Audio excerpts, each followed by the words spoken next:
never thought it'd come to an end, because every single day was a party for us. You know, every single day we was living life, we was partying, we was intoxicated with fame, intoxicated with all types of things, and we thought that this lifestyle would never come to an end. And if anybody familiar with the music of Tupac, they know that a lot of his music, he always talk about death.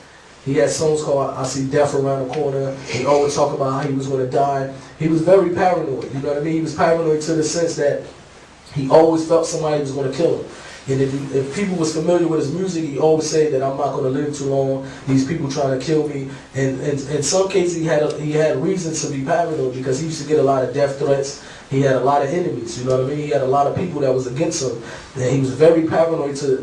There's times that me, Tupac, and the rest of the Outlaws, we had conversations, especially when he was going through his lawsuit, his court case. He was very stressed out. He was going to court case for rape. A woman said that she raped him while he was so he was getting pushed in a wheelchair going to court while he was shot, still had bullets in him. The judge sentenced him to prison. So especially at that time, he was very stressed out. When he first got shot, the first thing he done is the same night he checked himself out of the hospital. The doctors told him not to do it. He checked himself out of the hospital because people was calling the hospital saying they're going to come up there and finish him off. And I remember coming from New Jersey to the hotel. He was in hiding every day. He'd go from a different house or a different hotel. And I remember coming from New Jersey, and I knocked on his door. And when he answered the door, he had a gun in his hand. And I was like, man, the guy's very, very paranoid. He was young, but he was living a life that he had people that was threatening to kill him.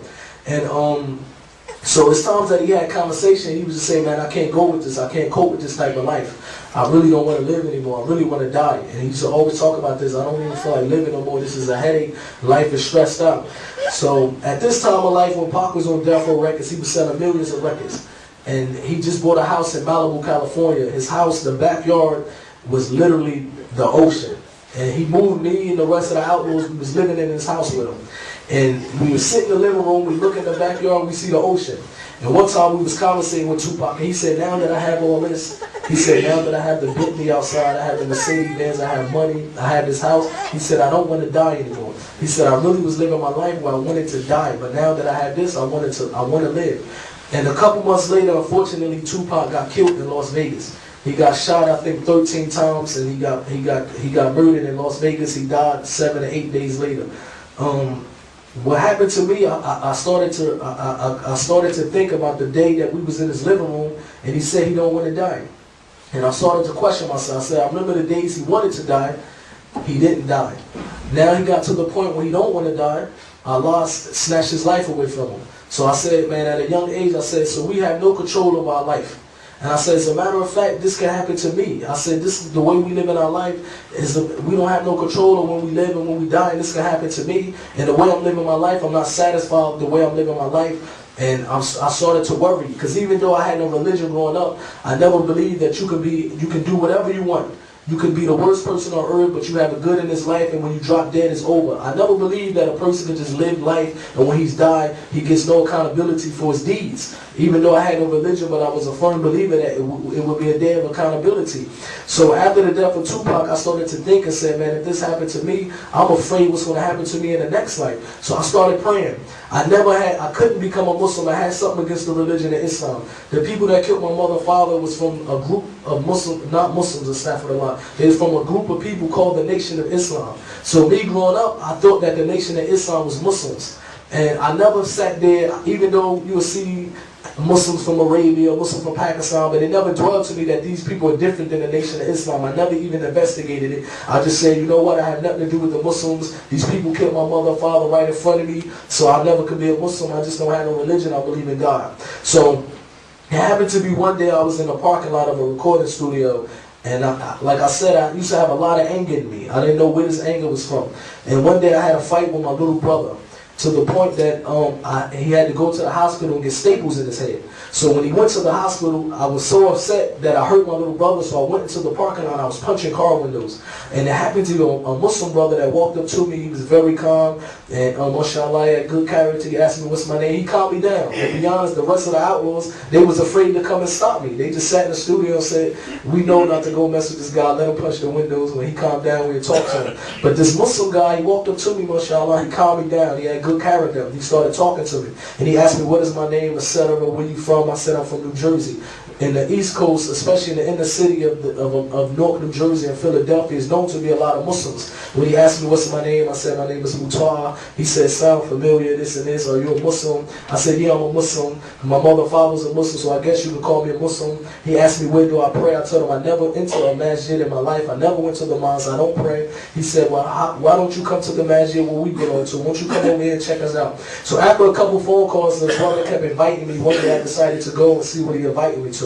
And when I went into the mosque, I seen a sense of brotherhood that I didn't see amongst the outlaws. Because even though in the music industry, and especially in the streets, you always say brotherhood, we brothers. But as soon as money, or as soon as a woman, something can come and it can change that brotherhood. Especially majority of the people in the street, majority of their downfalls are people that they claim as their brothers. You know what I mean? If you hear about it, it's always the persons, especially in the street, that are closer to them, that bring them down, and that's their downfall. So when I seen this brotherhood in the masjid, I seen like brothers hugging. You know, I'm not used to everybody smiling, everybody was calm, mashallah, everybody seemed happy. So after the salat, I remember the brother told me to pray with him, and it was the first time I ever prayed, and I remember putting my head to the floor. I felt a sense of peace. I felt like I was doing something correct.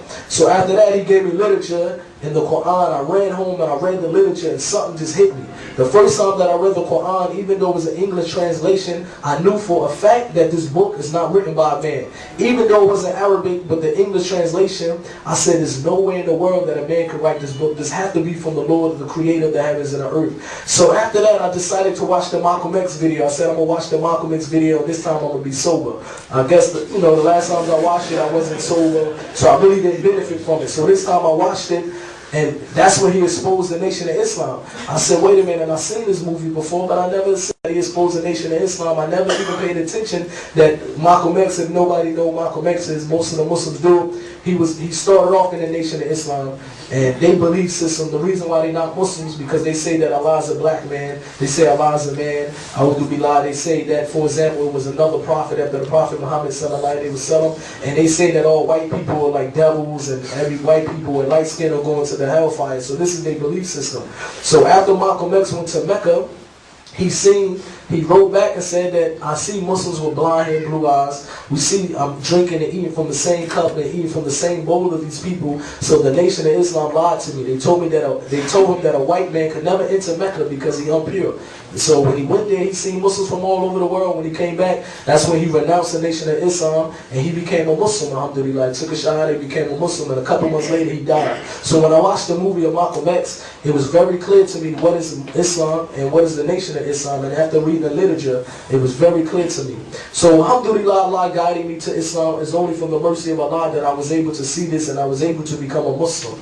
So one of the things we like to talk to the youth now, after I got to the point, from the point of how I became a Muslim, we want to talk to the youth about the difference before I became a Muslim and after I became a Muslim. What is the difference in my life? If I can think back before I became a Muslim, like I said, I was very depressed. After the murder of Tupac, Gaddafi, this is the guy who introduced me to Tupac. This is a childhood friend of mine. He got murdered accidentally by my little cousin. After the death of Gaddafi, I had a brother a couple months later who committed suicide. And I forgot to mention that before the death of Tupac, my grandmother who raised me, she passed away. So I started to see death after death after death, and I started to ask myself, I remember praying to God, what is the true religion? Whatever the true religion is, guide me to this religion.